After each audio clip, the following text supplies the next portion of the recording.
नाजिम खान, आप ही से समझना चाहूंगा ये हो क्या रहा है। पिछले 10-15 दिनों से लगातार कभी एमपी से, कभी झारखंड से, यूपी से, सिर तन से जुदा। मतलब इस देश के अंदर आप तो कहते हैं कि संविधान से चलेगा देश, तो ये कौन शरिया कानून से चलाना चाह रहा है? हाँ प्रत्युष जी, देखिए मैं अपनी बात की शुरुआत करता हूं। भारत जिंदाबाद, भारत जिंदाबाद, भारत जिंदाबाद। और सुन लीजिए दूसरे बात, मैं अपने देश के नारे लगाऊं तो आपको दिक्कत है। अगर मैं भारत जिंदाबाद की बात करिए तो आपको दिक्कत होगी। मैं भारत जिंदाबाद की बात करता हूं। सुन लीजिए दूसरी बात सुन लीजिए। भाई भारत जिंदाबाद से आपको क्या ड्रामेबाजी करना शुरू कर देते हो?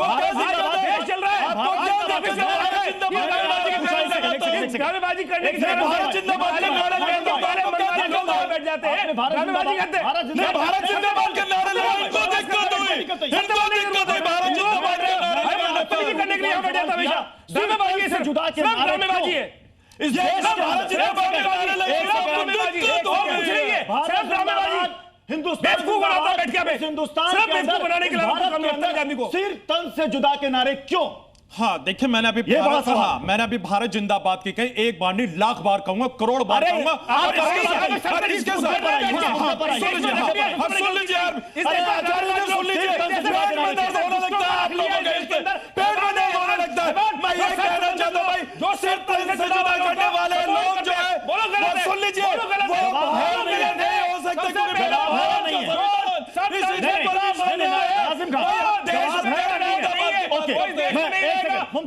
मुमताज आलम जी, नहीं एक मिनट, सिर तन से जुदा के नारे क्यों? एक सेकंड, क्यों? इस देश के अंदर क्या शरिया चलेगा या देश का संविधान चलेगा? ये सरकार की नाकामी है। हाँ, सरकार लॉ एंड ऑर्डर को मेंटेन नहीं कर पा रही है।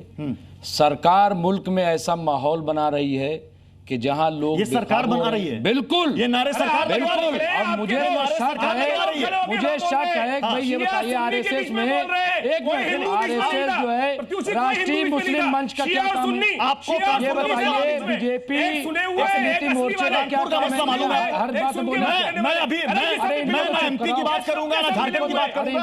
आप कानपुर के मुद्दे पर चुप कराओ, एक सेकंड चुप कराओ, एक सेकंड, निजी टीका टिप्पणी नहीं। अब मुमताज आलम जी, आपको कानपुर का मसला पता है? हम कह रहे हैं उनको चुप कराओगे।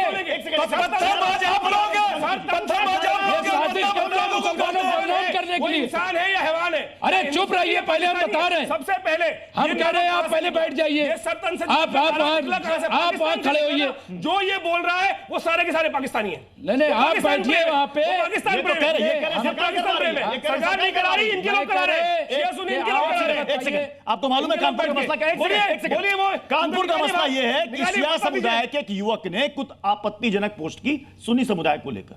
यहां तो कोई हिंदू संगठन नहीं है, यहां तो कोई आरएसएस नहीं है। अब आप बोलिएगा सरकार करवा रही है, ये बीजेपी करवा रही है। बिल्कुल, मैं कह रहा हूं कि लॉ एंड ऑर्डर मेंटेन करना ये सरकार का काम है। जो लोग गड़बड़ हैं, जो लोग गलत हैं, जो लोग पत्थर, आप ये बताइए कि नारा सही है कि नहीं है? गलत है। कहां से सही हो जाएगा? क्यों सही हो जाएगा? क्या इस देश के अंदर सिर तन से जुदा हो जाना चाहिए? कैसे? कन्हैया लाल में जो कुछ हुआ देश अभी तक भूला नहीं है। 3 साल पहले ऐसे ही सरकार जुदा के नारे आए थे। सरकार आलम जो है वो सर कलम करने के लिए नहीं आए थे, उन पे पत्थर चलाया गया, उन पे अजियत दी गई, लेकिन आपने जो है दरगुजर किया। ठीक है, इनका एक सवाल वाजिब है कि लॉ एंड ऑर्डर को देखना प्रशासन का काम है, सरकार का काम है, लेकिन ऐसा क्यों हो रहा है? चाहे वो झारखंड ले लीजिए, एमपी ले लीजिए, यूपी ले लीजिए, कहां से भीड़ आ रही है? किस मानसिकता के साथ आ रही है? पहले तो मैं इसे कंडम करता हूं, और ये उस नबी के नाम पे हो रहा है जिसने अपने जिनके नवासों को कत्ल कर दिया, जिनकी जिंदगी दोभर कर दी, और ताइफ के मैदान के अंदर जब गुंडों ने, मवालियों ने उनके ऊपर जुल्म सितम के पहाड़ ढाए, तब भी उन्होंने उनके लिए दुआएं की। अगर उनके नाम पर ये कोई करता है तो ये इस्लाम नहीं है, इस्लाम नहीं है, इस्लाम नहीं है। और ऐसे लोग देशद्रोही नहीं, इंसानियत के दुश्मन हैं। तत्काल उनके खिलाफ कार्रवाई तो ब्लेम सीधे डाल दिया जा रहा है कि सरकार करवा रही है, बीजेपी करवा रही है। नहीं, आपको पता है सरकार आपको पता है, देखिए, लेकिन सीधे आपने नाकाम लगा दिया। और जब से बिहार में बंद नाकाम हुआ, इस तरह की चीजें Zee News.